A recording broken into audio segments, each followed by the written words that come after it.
Donc, je m'intéresse aujourd'hui à la façon d'utiliser une calculatrice pour la loi normale. Donc, par exemple, je vais essayer de retrouver ces résultats. J'ai une loi normale centrée réduite avec une moyenne de 0 et un écart type de 1, mais ça pourrait marcher avec n'importe quelle valeur pour la moyenne et l'écart type pour la loi normale. Et on veut retrouver, par exemple, la probabilité que x soit inférieur ou égal à 1,96, c'est-à-dire concrètement la partie de l'air ici présente en dessous de la courbe de Gauss entre moins l'infini et 1,96. Donc je vais utiliser la calculatrice pour vous montrer comment on fait. Donc première étape, on va se mettre dans distribution, c'est une touche bleue, donc seconde distribution. Et là on va aller sur la normale FREP, donc la touche de entrée. Là on me demande la bande inférieure, la bande supérieure.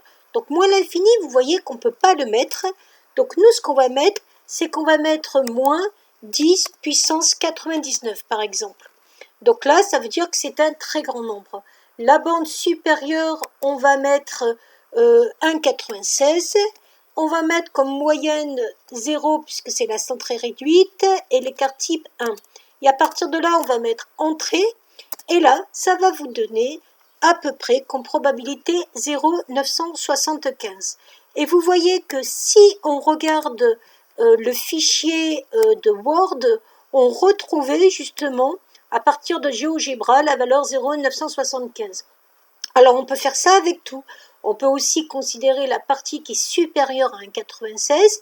Donc si on prend la partie qui est supérieure à 1,96, ça veut dire que sur votre calculatrice, vous allez prendre toujours pareil, donc seconde distribution, toujours la touche de normale FREP, la bande inférieure, ça sera 1,96, la bande supérieure, l'infini. Mais comme on ne peut pas mettre l'infini, par exemple, on met 10 puissance 99.